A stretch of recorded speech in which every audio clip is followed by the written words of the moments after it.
Bismillahirrahmanirrahim. Assalamualaikum warahmatullahi wabarakatuh. Sebelum kita masuk ke bagian berikutnya, mari kita berdoa dulu. A'udzu bikalimatillahi tammati min syarri. Bismillahirrahmanirrahim. Wa wasmi'alaihi. Allahumma shalli ala sayyidina Muhammad sallallahu alaihi wasallam. Ini dia bagian berikutnya. Tumbal Pesugihan karya Choi Na-hye.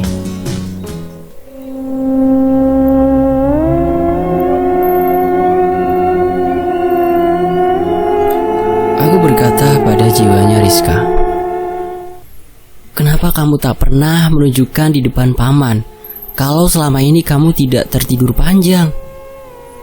"Sengaja aku berpura-pura tertidur panjang karena aku muak dengan ayah. Aku tahu ayah tak mau kehilanganku, maka dia mengundang dokter spesial untukku agar aku tetap bertahan hidup dengan infus. Dokter Fajar, dia yang selama ini membantuku agar tetap bertahan." Diam-diam dia mencari bantuan, dan ternyata bapaknya Dokter Fajar, seorang yang mengerti dalam hal gaib. Dia yang akan membantu kita nanti. Dia juga yang memberikan saran agar mencari yang kelahiran Jumat Kliwon. Aku hanya diam mendengar penjelasan Rizka. Aku yang baru menginjak dewasa tidak paham akan hal begini. Kemarin ini ada seseorang yang berkelahiran hari Jumat dan dia ditumbalkan. Semula aku akan meminta bantuan dari dia, namun sebelum ritual terjadi, ayah mengetahui hari kelahirannya orang itu, dan orang itu pun sudah terlanjur mengetahui perbuatan ayah sebagai pemuja siluman.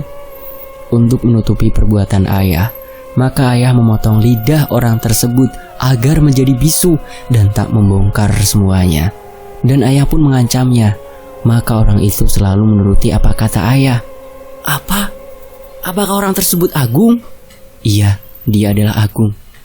Sekarang Agung menjadi pengikut ayah yang setia. Dia tak bisa berkutik. Jika dia mundur sedikit, ayah sudah mengancam akan membunuhnya dengan cara ayah, bukan cara menumbalkan. Sungguh rumit. Lalu aku harus gimana? Apa yang harus aku perbuat? Gimana caranya kalian bisa kembali? Biarkan dulu Mas Rio dikembalikan, lalu kita akan memulainya. Kalau kita bergerak sekarang, pastinya aku dan Mas Rio tak akan pernah kembali. Tapi aku gak mau keluar dari sini tanpa kalian." Rio membuka mulut. "Mas gak perlu khawatir, aku dan Doni pasti keluar dari sini. Justru jika Mas masih di sini bahaya buat aku dan Mas sendiri. Kita tak akan pernah bisa keluar lagi selamanya. Dan setelah Mas kembali ke ragamu, bantulah Doni dengan membawa jasad Doni ke desanya dan berikan ke keluarganya. Harus cepatnya, jangan sampai melebihi 3 hari, karena jasad akan membusuk dan Doni tak akan pernah bisa kembali ke jasadnya." Kenapa? Sangat menakutkan sekali. Gimana jika aku tak bisa kembali ke jasadku? Aku acak rambutku, merasa cemas dan takut. Tiba-tiba terdengar suara derap langkah yang sangat berat, bagai kaki raksasa. Suara langkah itu mendekati ruangan gelap kami. Seketika kami diam membisu. "Rio, kemarilah." Suara siluman tersebut menggema memanggil Rio. Kulihat Rio bangkit dan mulai berjalan. Dia menoleh ke arah kami. "Pergi dan pulanglah, Mas. Kami akan baik-baik saja. Percayalah, dan jangan lupa pesanku tadi akan jasad Doni," ucap Rizka. Setelah Rio keluar dari ruangan ini, terdengar suara riuh manusia-manusia yang meminta tolong, merintih, memohon, bahkan melolong penuh kesakitan. Hati bagai teriris silet, sangat perih. Jika benar aku bisa menolong mereka, akan aku lakukan walau apapun. "Lindungi aku ya Allah," teriakku.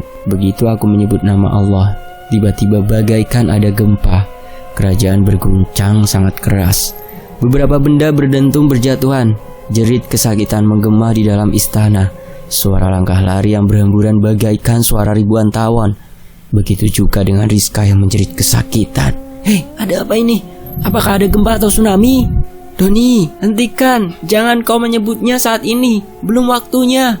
Rizka berteriak sambil terhuyung. Sesaat guncangan itu berhenti, lalu tenang kembali. Kamu gak boleh menyebutnya saat ini. Kita masih di dalam sekatan siluman buaya putih. Nanti jika kamu sudah keluar dari sekatan ini, Nah, disitulah keluarkan kemampuan kamu bermeditasi dengan penciptamu. Lalu sekarang kita harus bagaimana? Apakah Rio sudah dikembalikan? Kita tunggu sampai Rio membawa jasadmu ke desa. Tapi selama kamu di sini, kamu jangan pernah memakan makanan yang mereka sajikan. Walau nampak lezat di matamu, kamu tak boleh menyentuhnya. Loh, kenapa? Sedangkan saat ini aku sangat lapar. Tidak boleh, karena yang mereka suguhkan bukanlah makanan lezat seperti yang kau lihat. Jika kau tak percaya, nanti di hadapan makanan yang kau lihat, sebutlah penciptamu di dalam hati. Lalu, apakah selama ini kamu memakannya? Kataku ke Rizka. Iya, itulah bodohnya aku, Don. Karena aku tak tahu. Makanya seandainya pun aku bebas dari sini, kemungkinan besar aku tak akan bertahan lama di dunia. Loh, kenapa? Karena aku sudah banyak memakan makanan di sini. Kecuali ada yang benar-benar bisa menyembuhkanku. Rizka menundukkan kepala. Terlihat kesedihannya. Sungguh malang. Karena ego seorang ayah yang ingin membahagiakan, tapi justru malah membawanya ke penderitaan. Kita sampai di bagian point of view Rio, atau sudut pandang dari Rio ya. Begitu aku diapit keluar dari ruangan gelap, meninggalkan adikku Rizka dan Doni sepupuku. Jeritan meminta tolong, jeritan kesakitan, jeritan-jeritan memohon dan menangis sungguh menyayat hati. Ternyata semua ini perbuatan ayahku, yang selama ini sosok ayah yang aku banggakan, ternyata pemuja setan.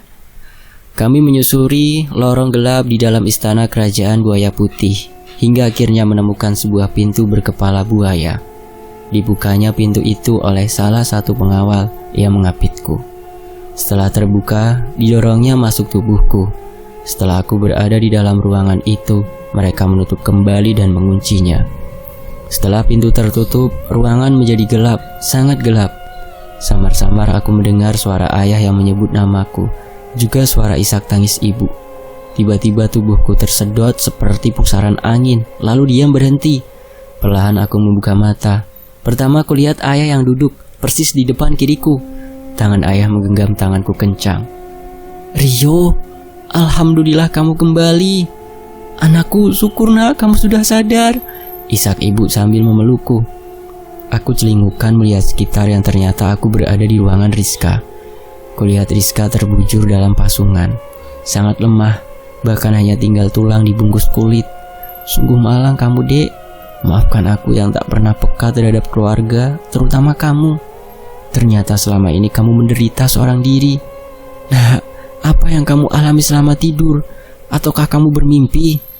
Iya, aku bermimpi dibawa ke sebuah ruangan yang sangat gelap, dan aku melihat bagian neraka. Manusia-manusia yang disiksa, jerit kesakitan serta rintihan juga lolongan yang menyayat-nyayat hati. Sungguh mengerikan, ayah. Untung itu hanya sebuah mimpi. Ayah menghela nafas, terlihat memucat wajahnya. Jakunya naik turun seperti tenggorokannya kering. Teringat akan Rizka dan Doni yang terkurung di alam siluman buaya. Kini saatnya aku membantu mereka. Perlahan aku bangun dan meminta untuk kembali ke kamarku. Ayah menahanku dan akhirnya dia bercerita kalau Doni meninggal. Aku berpura-pura terkejut dan ingin melihatnya. Tubuh Doni terbujur di kamarku dengan ditutupi kain songket yang menutup semua tubuhnya, dari ujung kepala hingga jempol kaki. Perlahan kusibak kain bagian kepala, tampak wajah yang pucat. Ayah berdiri di ambang pintu dengan wajah sedihnya. Entah asli sedih atau hanya akting, entahlah. Ayah, apa yang akan ayah lakukan dengan mayat Doni? Ayah sudah menghubungi budemu. Ayah meminta agar dia ke sini, karena Doni akan ayah kuburkan di sini saja. Sebab jika harus mengantarkan ke desa sangat jauh dan memakan waktu. Sedangkan tadi kamu sakit, tak ada yang menjaga kamu dan Rizka. Jika ayah pergi mengantar jasad Doni, lalu apa kata Bude? Apakah dia bersedia Doni dimakamkan di sini? Budemu menolak. Dia ingin Doni dimakamkan dekat ayahnya. Kalau gitu izinkan aku mengantar jasad Doni ke desa ya, biar Agung yang menemani aku. Tampak ayah terdiam seperti sedang berpikir. Jelas kelihatan keraguan di wajahnya. Kasihan Bude, ayah. Biarkan Bude merawat jasad anaknya dan juga makamnya jika dimakamkan dekat dengan Pak D. Tapi kamu baru saja sembuh, Rio. Aku tak apa-apa, ayah. Malah aku merasa lebih segar dari sebelumnya. Ya sudah, jika kamu sanggup mengantarnya, biar ayah bicara sama Agung untuk menemani kamu. Jika diantar sekarang juga perkiraan kamu akan sampai desa pukul 10 atau 11 malam. Itu pun jika jalanan lancar tak ada macet. Ya sudah ayah, aku akan bersiap lebih cepat, lebih bagus kan? Ayah panggilkan ambulan ya. Setengah jam kemudian semua sudah siap. Jasad Doni sudah berada di dalam ambulan. Aku dan Agung duduk di samping jenazah, sedangkan di depan Pak Sopir ada seorang pegawai ambulan yang menemaninya. Malam telah datang, tapi kami masih di perjalanan. Sekitaran 4-5 jam lagi akan tiba. Di desanya Doni hujan rintik-rintik. Jalanan becek dan licin, membuat sopir harus ekstra hati-hati. Sesekali ambulan terguncang karena jalanan yang berlubang. Aku dan Agung sesekali menguap menahan kantuk. Kulihat Agung berusaha tetap terjaga. Aku pun harus tetap terjaga. Jangan sampai tertidur. Mitosnya jika menunggu jenazah sampai tertidur akan ada hal-hal yang tak wajar menimpa diri kita ataupun jenazah itu sendiri. Aku mengetuk kaca bagian depan yang terhubung ke sopir. Tok-tok. Sebelah sopir yang menoleh. Aku memberi kode agar berhenti jika menemukan warung. Tak lama nampaklah sebuah warung kecil. Aku akhirnya turun memesan beberapa gelas kopi dan gorengannya. Setelah membayar dan membawa gelas-gelas plastik kopi, mataku tertuju pada seseorang yang sedang duduk di pojok sedikit remang-remang. Loh, itu bukan Kak Doni? Semakin kuperhatikan tiba-tiba, bahuku ditepuk seseorang dan ternyata Pak Sopir. Sini aku bantu bawain, cepat jangan lama-lama. Kasihan jenazah harus cepatnya sampai. Iya Pak, maaf. Lalu aku menoleh lagi ke arah sosok yang mirip dengan Doni. Astaga, dia tidak ada. Buru-buru aku kembali ke mobil. Sesampainya di mobil, aku mendapati Agung tertidur bersandar pada dinding ambulan. Pantas saja, tadi ada yang mirip Doni. Rupanya penjagaan tertidur. Lalu aku bangunkan Agung dan kuberikan kopi agar dia kembali segar. Sudah pukul 10 malam dan kami sudah memasuki daerah lereng Merbabu. Tinggal memasuki desanya saja. Hujan ternyata merata sampai sini pun masih gemericik, seakan dia sengaja menemani perjalanan kami. Hujan yang membuat perjalanan becek dan licin, juga kabut yang membuat pandangan agak terganggu. Jadi benar-benar harus ekstra waspada. Jika semuanya normal, kemungkinan kami sudah sampai saat ini. Sedangkan sekarang, kami masih harus masuk ke dalam melewati beberapa desa.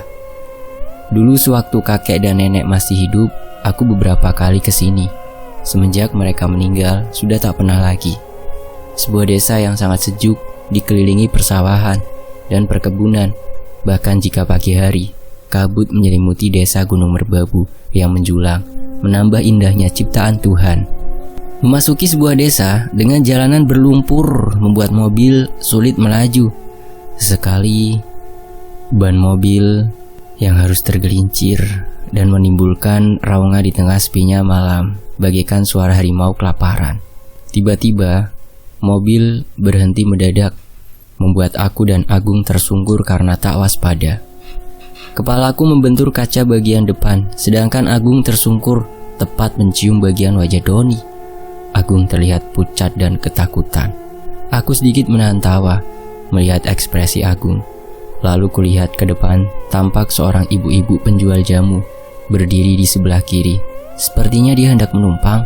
Pak sopir dan temannya menjerit, lalu mobil menggerung dengan sekali hentak.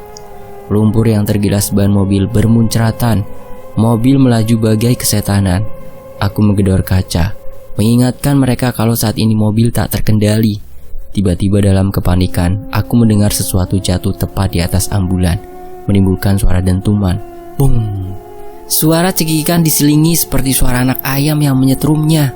Lalu jasad Doni bangun, duduk, dan membuka kedua matanya yang melotot, menatap ke arahku dan Agung bergantian.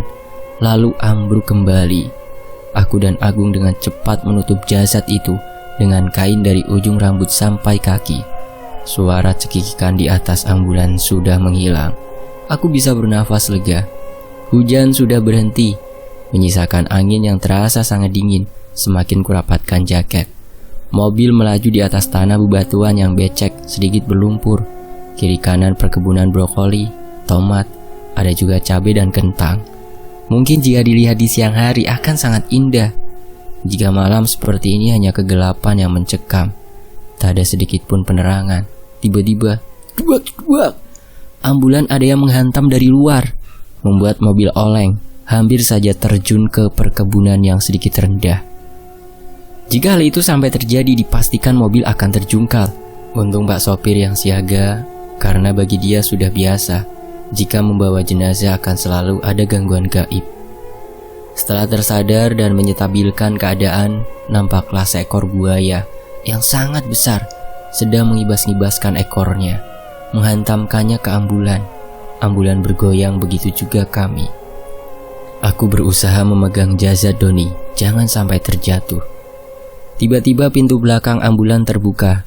Dengan sekali hantaman ekor buaya, nampak buaya besar sedang menganga depan pintu. Sorot mata menyala bagai api, mulut lebarnya menganga, siap menelan yang ada di hadapannya. Perlahan kepala buaya itu maju dan sedikit masuk ke dalam mobil. Agung yang sedari tadi memang sudah pucat ketakutan. Dia berteriak-teriak histeris. Kedua kakinya dia naikkan ke atas jok mobil, sedangkan aku berusaha menjaga jasad Doni. Mulut buaya itu berusaha menggapai jasad Doni. Akhirnya sekali katup kaki Doni kena dan terseret keluar. Aku berusaha menggapai dan memegangnya. Namun gerakan buaya itu sangatlah cepat. Jasad Doni keluar dari mobil dan diseret di jalanan berlumpur. Agung yang sedari tadi histeris tiba-tiba melompat dan menghantamkan golok. Entah dari mana dia melukainya. Buaya hilang keseimbangan. Dia mengerang dan melepaskan jasad Doni. Dengan cepat aku meraihnya dan tak lama teman Pak sopir juga sudah ada di belakangku dan membantuku. Ketika buaya itu menggeliat, kami semua masuk ke dalam ambulan. Dengan sekuat kemampuan Pak sopir akhirnya bisa melaju dengan cepat. Jasad Doni yang sekarang telah kotor penuh lumpur. Aku berusaha membersihkannya bagian wajahnya. Kasihan kamu Don, siluman itu tak menginginkan kamu kembali ke jasadmu. Apa yang terjadi pada kalian di sana? Aku janji akan membantu kalian. Agung terluka akibat sabetan ekor buaya yang sempat menghantam bagian bahunya hingga dia tersungkur, dan bagian tangannya sepertinya terkilir akibat menghantamkan golok ke arah mata buaya. Tak lama terlihat persimpangan jalan antara desa X dan desa R. Akhirnya aku arahkan mobil ke desa X. Perkiraan masuk ke desa 1/4 jam. Pak sopir bertanya pada seorang kakek yang sedang duduk di depan rumahnya. Alangkah kagetnya ketika sang kakek berkata bahwa ini adalah desa R, sedangkan desa X yang ke arah selatan. Kembali kami memutar mobil. Jam sudah menunjukkan 11:30. Mulai gelisah. Sebentar lagi waktunya tengah malam, di mana para dedemit dan para alam gaib berinteraksi. Sedangkan kami harus menempuh perjalanan entah seberapa lama lagi. Setelah melewati pertigaan tadi, kami mengambil jalan arah selatan. Semoga saja ini jalan yang benar. Jalan semakin mengecil. Mobil merayap agar tak terjeblos ke persawahan. Sesekali mobil melindas batu agak besar, membuat mobil terguncang. Kadang juga mobil miring karena jalan yang berlobang atau jalanan yang tak rata. Aku dan Agung selalu menjaga jasad Doni agar tak terjatuh kembali. Akhirnya kami memasuki desa yang sedikit aku masih mengingatnya. Ya, tak salah lagi. Ini desa Ek, tempat kediaman Bude Laras. Semakin masuk ke dalam, tampak seperti desa yang tak berpenghuni.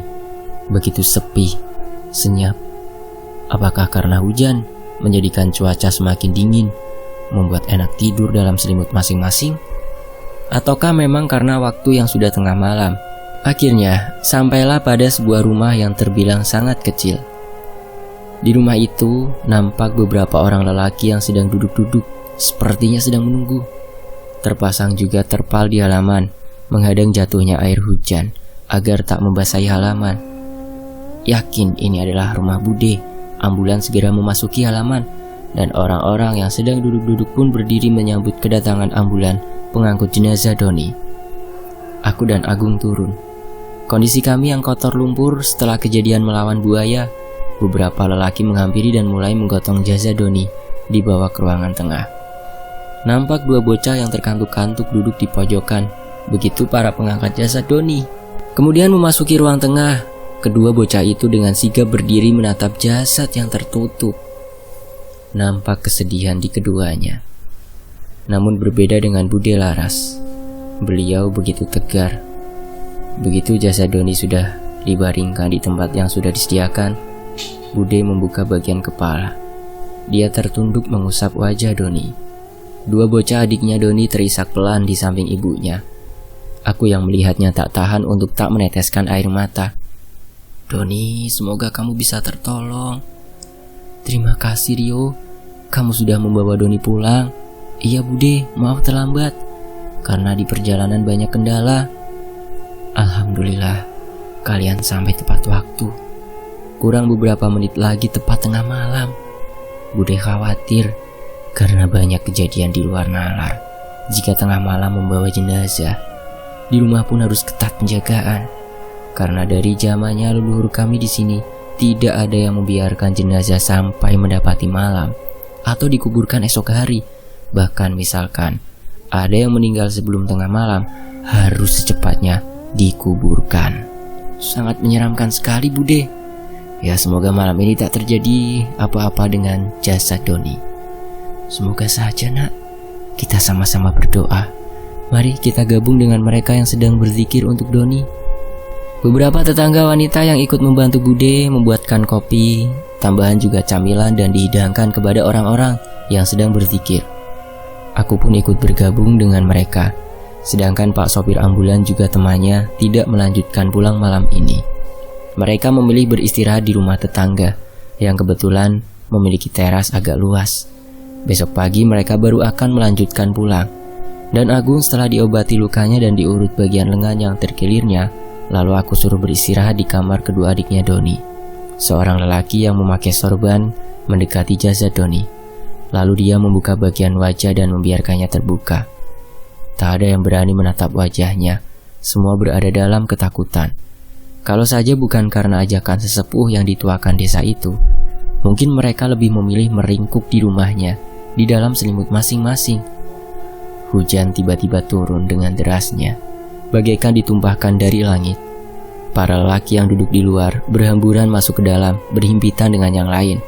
Ruangan yang hanya 3x3 meter kini dipenuhi orang, membuat ruangan semakin sesak, namun agak sedikit menghangat. Angin berhembus sangat kencang, diiringi suara kilat saling menyambar, dan juga petir yang bergemuruh. Suara-suara binatang berkaki empat saling meringkik, mengembek seperti ketakutan melihat sesuatu yang tak kasat mata. Pepohonan yang saling bergesekan dan dahannya dengan dahan lain menimbulkan suara berderit. Dedaunan yang berjatuhan terhempas air hujan. Sebagian beterbangan terbawa angin yang bergulung-gulung. Suasana benar-benar mencekam. Semua yang di dalam menggigil, merapatkan diri dengan yang lainnya, menahan nafas seakan-akan kedatangan sesuatu yang sangat menakutkan. Lelaki yang memakai sorban duduk bersila di hadapan jasad Doni. Dia memperhatikan dengan seksama pada wajah Doni. Sesekali menghela nafas sambil membelai janggut panjangnya yang sudah setengah putih. Teruskan zikir kalian, jangan berhenti. Sampai aku memerintahkan berhenti, aku akan bermeditasi dengan gaib. Semua yang mendengar menganggukkan kepala tanda mengerti. Lalu dipimpin salah seorang dari mereka melanjutkan doa dan zikirnya. Waktu menunjukkan pukul 12:30 malam. Sudah benar-benar berada di titik tengah malam. Tiba-tiba rumah bergetar hebat bagaikan ada gempa. Semua barang yang ada di dalam rumah bergetar, bahkan air kopi pun bermuncratan keluar dari gelas. Aku sangat kaget. Kupandangi wajah orang-orang yang sedang berzikir, mereka pun sama kaget dan menahan takut. Beberapa ibu-ibu yang duduk bersama Bude berteriak kaget. Suasana sedikit kacau. Beberapa menit kemudian gunjangan berhenti.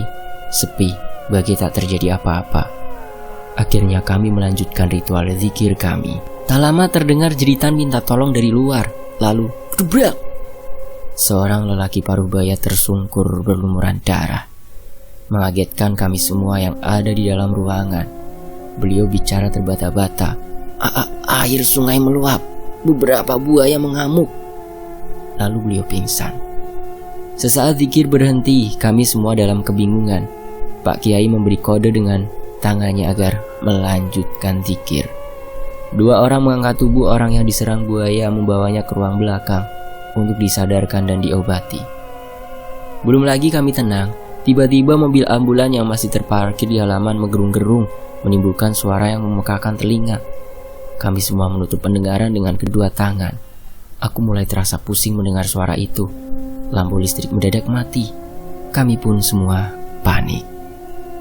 Kita masuk ke bagian sudut pandang dari Doni. Seperginya Rio dari ruangan. Ruangan ini kembali gelap.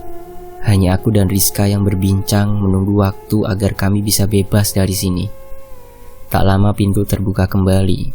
Datang 2 orang pengawal membawa 2 nampan berisikan makanan. Mereka menaruhnya di depan kami. Makanan yang sangat lezat, selama ini aku belum pernah memakannya. Jangankan memakan, melihat pun hanya dalam film.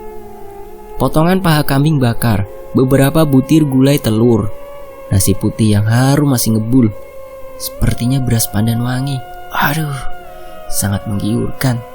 Cacing-cacing di dalam perutku mulai menggelinjang, membuat perutku menimbulkan suara berkeriuk. Aku duduk bersila di hadapan makanan itu siap menyantapnya. Rizka hanya diam memperhatikanku. Dia tak menyentuh makanan itu. Rizka, kenapa kamu hanya menatapku? Tidakkah kamu lapar melihat makanan seperti ini? Don, apakah kamu lupa apa yang aku katakan tadi? Kamu jangan menyentuhnya, apalagi memakannya. Aku sangat lapar, Riz. Perutku berisik. Bukan hanya keroncongan, tapi dangdutan juga. Aku bersikeras membantah ucapan Rizka. Rizka dia menatapku dengan tatapan membunuh. Namun aku tak peduli. Aku sangat lapar sekali. Kutatap hidangan yang benar-benar membuat air liur meleleh. Kapan lagi aku menemukan makanan semewah ini, apalagi gratis? Perlahan kuulurkan tangan dan mengambil sepotong daging kambing bagian paha. Daging merah yang terlihat sangat lezat, sepertinya manis dan kenyal. Sebelum aku memasukkan daging paha itu ke dalam mulutku, aku yang sudah terbiasa membaca doa sebelum makan, akhirnya memulai membaca doa dalam hati. Diawali membaca bismillah. Tiba-tiba aku mencium bau yang sangat menyengat, busuk tak sedap, membuat perutku terasa mual dan enek, dan mataku hampir meloncat ketika aku memerhatikan daging paha yang kupegang. Ternyata itu potongan kaki manusia bagian paha yang masih menetes darah segarnya. Kulempar potongan itu entah kemana sembarang arah. Lalu kulihat makanan yang ada di nampan. Terlihat jelas beberapa butir bola mata yang sedang mendelik menatapku. Cacing-cacing berlumuran darah menggeliat menjijikan di atas piring. Potongan-potongan jari manusia dan juga belatung-belatung yang gemericik di dalam wadah menambah mual. Isi perutku yang kosong mendadak penuh dengan angin yang memaksa keluar lalu jedak. Aku menjatuhkan diri ke dinding ruangan. Lemas, mual, enek. Rizka tertawa terbahak-bahak. Bahagia sekali dia melihat aku menderita. Rasain, ngeyel dibilangin sih. Aku hanya manyun diam. Tiba-tiba sebuah cahaya terang masuk ke dalam ruangan gelap ini. Cahaya bagaikan sebuah jendela yang terbuka. Lalu berdirilah sosok lelaki yang sangat aku kenal. Iya, beliau, Pak D, yang pernah memberiku nomor telepon dan sudah aku hubungi. Beliau juga yang menyuruhku untuk ikut ke dunia siluman ini. Doni, cepat ikut aku. Cepat Doni sebelum mereka melihatnya. Rizka menimpali. Lalu gimana denganmu?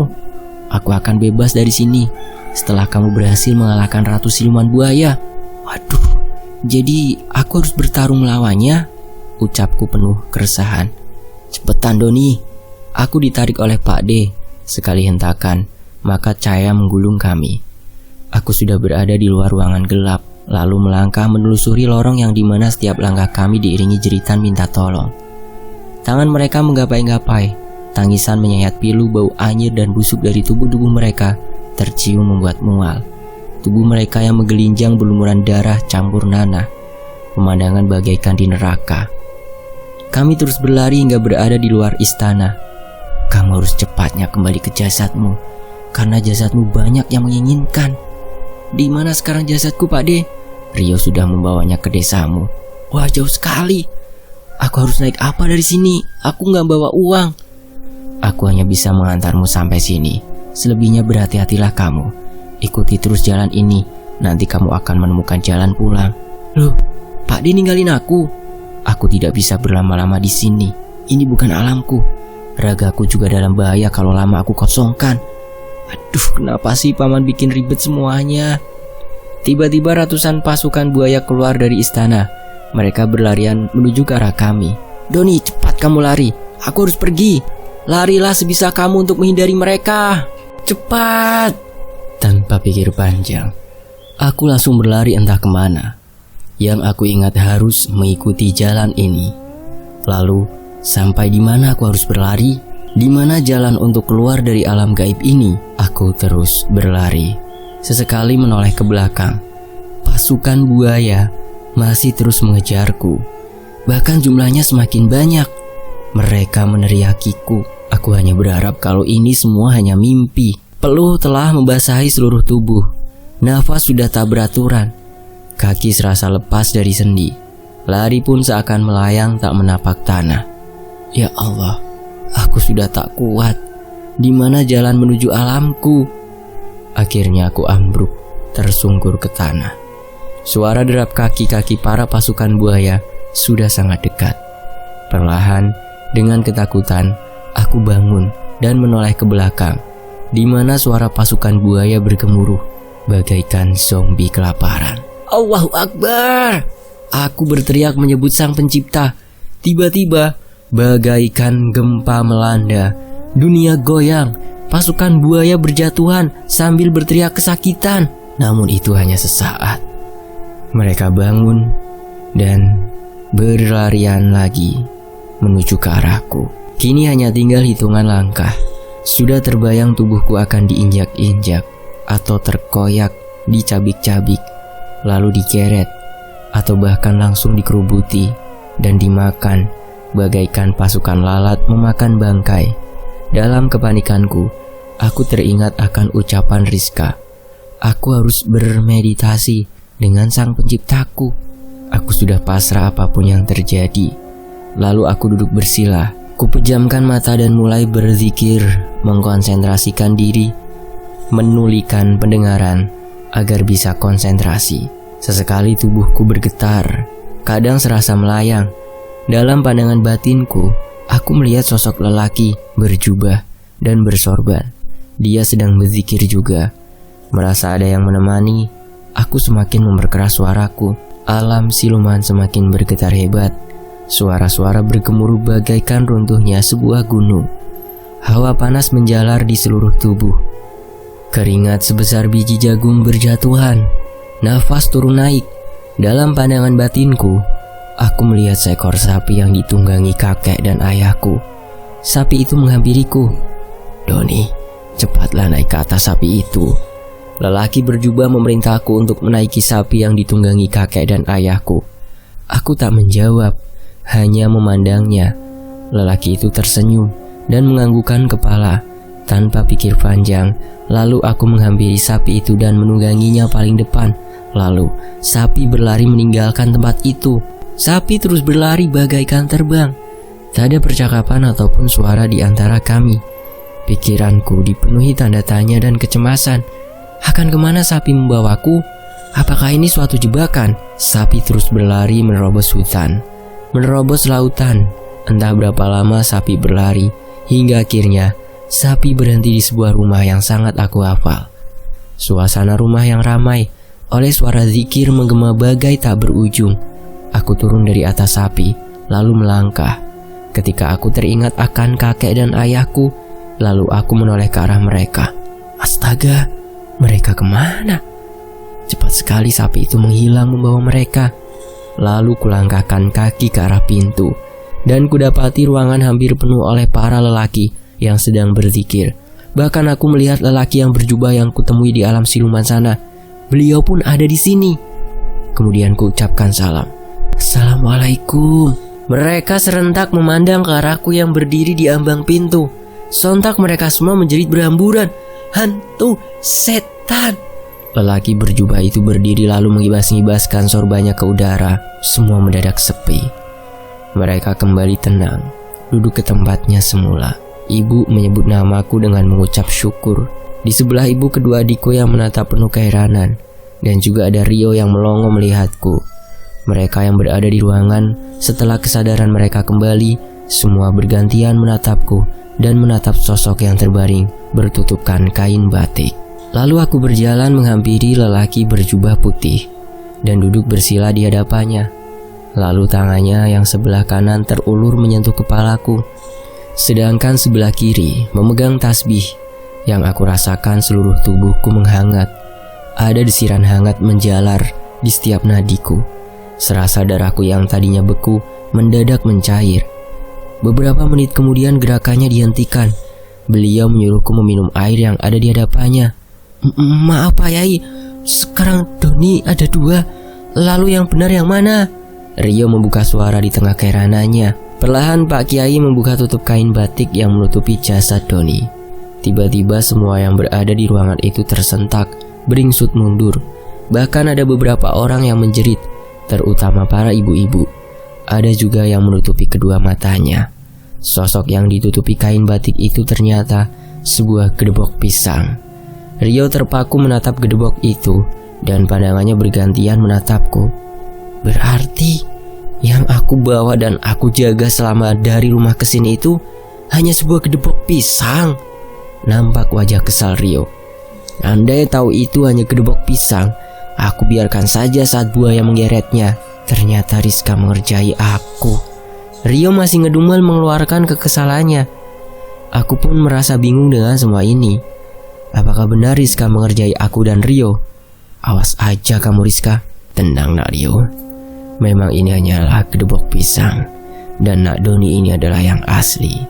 Dia dibawa siluman buaya dengan raganya. Karena nak Doni ini kelahiran Jumat Kliwon, jadi dia tak bisa dibawa, hanya jiwanya. Kalau memang itu hanya gedebok pisang, lalu untuk apa jauh-jauh dibawa ke sini? Karena jika dibiarkan di rumah ayahmu, itu membahayakan jiwa dan raga Doni yang berada di alam siluman. Jasad Doni yang terbaring ini hanyalah mengelabui mata luar, tapi tetap ada daya kontak dengan jiwa Doni, makanya harus diselamatkan. Tiba-tiba di saat ketegangan itu berlangsung, hembusan angin sangat kencang menerobos masuk ruangan. Suara angin disertai lolongan anjing dari kejauhan. Semua menatap saling pandang, saling merapatkan diri. Begitu pula Pak Kiai, beliau seakan bersiaga. Tiba-tiba hadir di hadapan kami sosok wanita cantik bermahkota kepala buaya. Dialah Kanjeng Ratu Buaya yang kemarin menjemputku. Wahai anak manusia, kembalikan mustika kerajaan kami yang sudah kamu ambil. Kanjeng Ratu menatapku dengan tatapan layu. Cahaya matanya yang kemarin bersinar laksana api kini redup bagai bohlam 5 watt. Aku yang ditatap menjadi ciut, gemetar ketakutan. Mustika apa? Aku tidak merasa mengambilnya. Kami akan mengembalikan mustika itu pada kalian, tapi dengan satu syarat. Pak Kiai yang menjawab. Apa syarat yang kalian mahu, wahai manusia? Bebaskan semua budak korban pemujaan yang ada di istanamu. Kembalikan mereka pada Sang Pencipta, karena di sanalah tempat mereka kembali. Baik, akan aku bebaskan semuanya, tapi kembalikan mustika itu. Tanpa mustika, kerajaan tak bertenaga. Mustika adalah kehidupan kami. Tapi aku tidak percaya pada akal busuk dan tipu daya para siluman. Kami akan mengembalikan, tapi tidak utuh. Akan kami simpan seujung ibu jari untuk jaminan. Baiklah, cepat kembalikan, kami sudah tidak tahan. Kami lemas. Doni, keluarkan mustika itu. Mustika apa Pak Yai? Saya nggak merasa mengambilnya. Jangankan mengambil mustika, saya di istana ketakutan banyak yang disiksa meminta tolong. Malah saya dikejar-kejar ribuan buaya keparat itu. Untung ada sapi. Walaupun gemuk, tapi dia berlari sangat kencang dan membawa saya ke sini Pak Yai. Keluarkan yang ada di saku celanamu. Lihat, dia sangat percaya. Lalu aku merogoh saku celana dan mengeluarkan sebuah benda pipih berbentuk sisik. Begitu sudah berada di genggamanku, nampaklah cahaya bagai sinar matahari di siang hari, sangat berkilau. Kukerjapkan mata karena silau sinarnya. Oh, ini mustika. Aku kira sisik ikan duyung Pak Kiai. Aku menemukannya di kamar mandi, di rumah paman. Bukan mengambil dari istana. Ini mustika atau kekuatan siluman buaya yang biasanya bertengger di mahkota Ratu Siluman. Kamulah takdir untuk mereka dan juga untuk para korban. Mustika itu bisa berada di tanganmu karena memang berjodoh denganmu. Cepat serahkan, dan kamu potong seujung jempol untuk kamu simpan sebagai jaminan jika mereka tidak akan bersekutu dengan manusia lagi dan akan membebaskan perbudakan yang ada di istananya. Ih, amit-amit Pak Yai. Saya nggak mau berjodoh dengan siluman. Saya masih normal, pecinta wanita asli. Ya, pergilah anak muda. Ini akan mengantarkan mustika langsung ke hadapan ibu ratu kalian. Akhirnya Pak Kiai membaca doa, lalu Ratu Buaya menghilang secara perlahan, bagai terbawa angin. Nak Doni, nanti kamu harus kembali ke istana Buaya Putih untuk mengembalikan mustika ini dan juga melihat apakah mereka benar-benar membebaskan para budaknya. Apa? Aku kembali ke istana, Pak Yai? Kenapa nggak dikembalikan saja ke kamar mandi rumah paman? Karena di sana saya menemukan sisik ini. Gimana kalau saya malah dijebak dan diserang lagi para buaya? Kemarin saya ditolong sapi. Bagaimana kalau sekarang sapinya sudah nggak ada? Gara-gara paman semua jadi ribet. Aku yang sangat kesal hanya bisa menggerutu. Jujur aku sangat takut kalau harus kembali ke sana. Pak Yai hanya tersenyum melihat ekspresiku. Azan subuh berkumandang. Sinar mentari pagi sudah terlihat di ufuk timur. Suasana menjadi normal. Mereka pulang ke rumahnya masing-masing. Begitu pula mobil ambulan pengangkut jasad Doni. Namun Agung dan Rio masih bertahan dan akan pulang beberapa hari lagi setelah Agung pulih. Selepas duhur, Rio mendapat kabar kalau ayahnya meninggal dunia di dalam toko yang kebakaran hebat akibat meledaknya tabung gas. Toko dan warteg milik paman habis tak tersisa. Sedangkan toko-toko milik orang lain terselamatkan karena keburu datang pemadam kebakaran. Kami semua akhirnya menuju ke rumah paman. Aku teringat akan Rizka. Bagaimana nasibnya setelah aku dan Rio selamat? Sampai di kediaman paman, aku tertegun melihat toko yang kemarin begitu mewah dan besar kini rata menjadi abu-abu hitam. Tak satu pun tersisa barang-barang dagangan. Begitu pula warteg rata menjadi abu. Untung tak ada korban lain selain paman.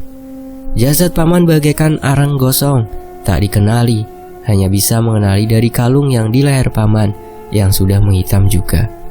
Aku dan Rio langsung menuju ruangan Rizka, yang di sana telah ada dokter Fajar yang sedang memberi infus. Kutatap tubuh Rizka yang sudah terlepas dari pasungan, namun masih tertidur. Tiba-tiba, aku merasa sangat pusing.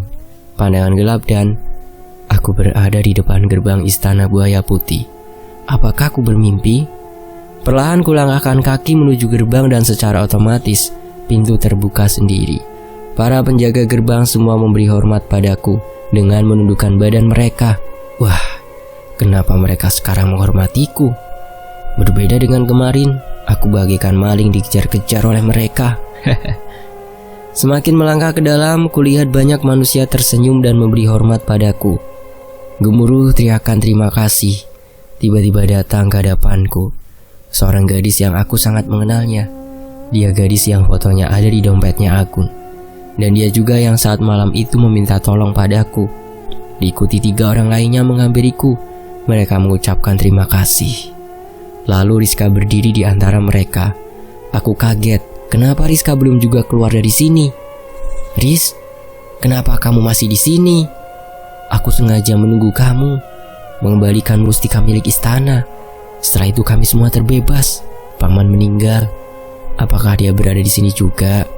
Iya, ya, dibawa ke sini untuk melihat dan menyaksikan apa yang sudah dia perbuat.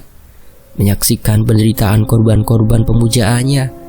Ayah ada di ruangan sedang meratapi penyesalannya. Tapi setelah kamu mengembalikan mustika itu, para manusia akan keluar semua dari sini, termasuk aku. Baiklah kalau begitu, aku harus segera bertemu dengan Kanjeng Ratu dan mengembalikan mustika ini, agar kalian secepatnya keluar dari sini. Tiba-tiba hadir di hadapanku 2 wanita cantik bermahkota buaya. Yang satu, aku mengenalnya, dialah Kanjeng Ratu. Dan yang satunya, aku baru kali ini melihatnya. Terima kasih wahai anak manusia. Kamu sudah menepati janji untuk mengembalikan mustika itu. Aku tertegun lalu kuraba saku celana dan kudapati sisik itu. Kukeluarkan lalu kupotong seujung jari dan memasukkan potongan itu ke dalam saku. dan memberikan bagian besarnya yang sudah gompel. Manusia-manusia itu berjalan menuju gerbang istana dan mulai keluar menjauhi perlahan. Mereka bagaikan tersedot cahaya yang sangat terang, semakin lama memudar dan lenyap. Sepi, sunyi. Hanya beberapa siluman buaya yang tampak lemah. Kucari Rizka juga sudah tak ada di sana. Setelah mustika itu kembali ke tempatnya, yaitu di kepala Ibunda Ratu, tiba-tiba semua bercahaya sangat menyilaukan, sampai aku harus memicingkan kedua mata. Dan aku tersadar sudah kembali berada di ruangan Rizka. Alhamdulillah, kamu sudah mengembalikan mustika itu, Nak Doni. Ternyata sudah ada Pak Ade bersama kami. Kuucapkan syukur. Ternyata kekayaan yang berasal dari memuja setan, pesugihan, atau sejenisnya yang bersekutu dengan setan tidaklah kekal. Dan dari cerita ini kita dapat hikmah yang bisa kita ambil. Ambil baiknya, buang buruknya ya, dan bungkus berkatnya. Tamat. Saya pamit, terima kasih, Choi Nai. Dan tentunya terima kasih untuk teman-teman yang sudah menyimak kisah ini sampai selesai. Wassalamualaikum warahmatullahi wabarakatuh. Mampir juga ya di channel Cadangan Admin. Itu tuh di akhir ada, pilih salah satu ya, tinggal disentuh, nanti otomatis masuk ke channel Cadangan Admin. Makasih banget teman-teman. Sampai jumpa di kisah lainnya.